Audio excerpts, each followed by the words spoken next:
BTP. Zay aloha ny tena entre parenthèse kely tamizahako anisany nanao interview anazy tamin'ny talohany nandanany dia io porofo foana no narangarangany tamiko zany hoe eto miporofo aiza miporofo za tsy nanana porofo so manana ianao raha matomministra na isy ara aloha le porofo tsy afaka omeko anao fa ny eny amin'ny fitsarana zany rehefa misy le ayay dia misy ny zavatra tsika rehetra mahita eto Madagasikara fa nanao trafic d'influence goavana be teto Imam Ravatomanga. Ny trafic d'influence dia afahana dia anisany atao hoe infraction de corruption et assimilé. Anisany kolokolo zany trafic d'influence zany. Izy zany tena nana influence goavana tamin'ny économie malagasy.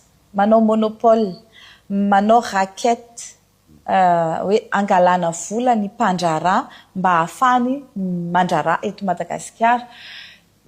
Zay ny zavatra hitantsika sy henontsika iainantsika fa ny famadiana an'izay zavatra heno sy hita zay ho porofo hoe tia mihitsy ny porofo tsy azo ivalozana dia mila ny fiaraha-miasa ny malagasy rehetra.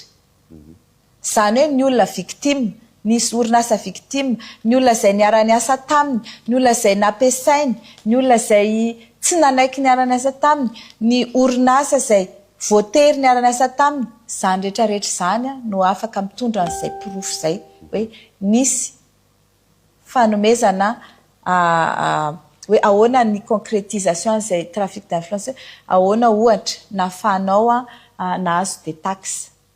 Normalement ianao mahazo des taxes dia normal tsy mandoa taxe intsony 0 ariary. Dia nefa ny ianao ohatra ampandoavina vola hafa indray ianao hoe mena des taxes ianao fa mandoa vola aty amiko. Ohatran'izay le atao hoe concussion dia mampiasa an'ilay influence ananany izy mba hanaovana an'izay. Dia na koa hoe ao amin'ny ohatra fampiasana société écran. Normalement rehefa orinasa eto Madagasikara ianao dia mandoa eto Madagasikara impôt sur les sociétés, impôt sur les biens et services. Dia ny chiffre d'affaires anao sy ny bénéfice-nao no anaovana an'izay. Amin'ilay fampiasana les sociétés écran dia ahenanao zany ny bénéfice-nao sy ny chiffre d'affaires anao fa lazainao fa ohatra hoe 100 le izy. Dia hoe io ny vitan'ny bénéfice sy ny chiffre d'affaires an'ilay société anao. Amin'io 100 io lazainao fa 3 fotsiny ny bénéfice-nao fa ny 7 charge de fonctionnement masonkarena. Ka ity 7 ty anakaramanao société any Maurice na any compte offshore any ka ianao ihany le société io.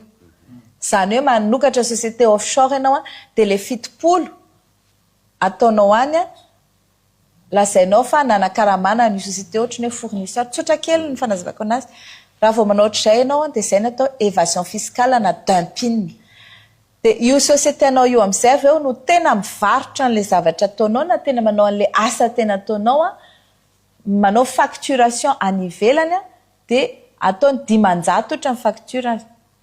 Dia le 500 iny 100 mandeha aty Madagasikara sy déclaré fa ny 400 mijanonao.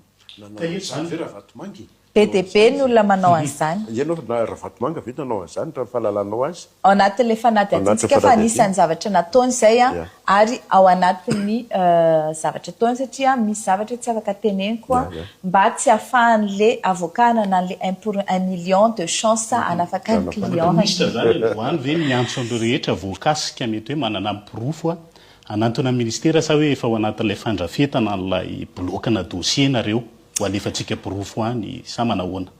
Les deux. Zay zany dia ao anatin'ny fandrafetana ny fanangonana ny porofo rehetra mitoaka amin'ny tendany anaporofona an'izany zavatra lazaiko izany hoe raha ohatra ianao ka ahenanao ny chiffre d'affaires anao mba tsy andoavana le hetra tokony hiditra dia sy lasa mahantra kely ny trésor public ambany kely ny vola miditra ny hetra lasa vitsy kely ny tena mandoa dia ny orinasa natsanganao ohatrany clonenao zany orinasanao teo Maurice no tena mahazo an'ilay chiffre d'affaires nefa ny offshore dia sady mahazo ina moa ty tsy mandoa ny letra tokony alohany aty amintsika izy a no tsy déclaré ao anatin'ny PIB national ihany koa io tsy misy rapatriement de devise fa mijanona Maurice le izy de aveo izy indray lasa hoe panneau investissement parcelle aty afaka mindram-bola ao Maurice izy a nefa ny raha betsaka ny chiffre d'affaires ty afaka mindram-bola aty izy mampiodina l'économie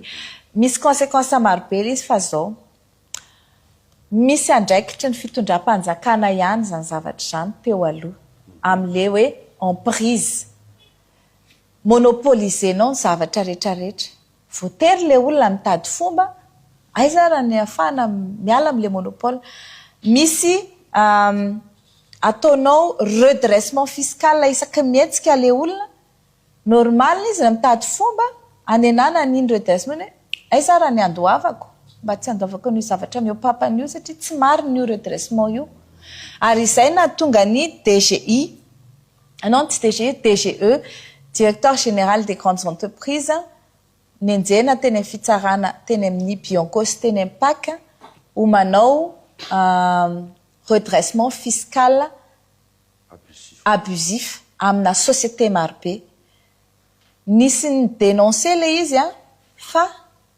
tsisy toy an'le rara nakaiza le rara am'izao tsika amin'ny teny zao mbola hipotra io rara io a de hiveriny tsika resaka momba an'io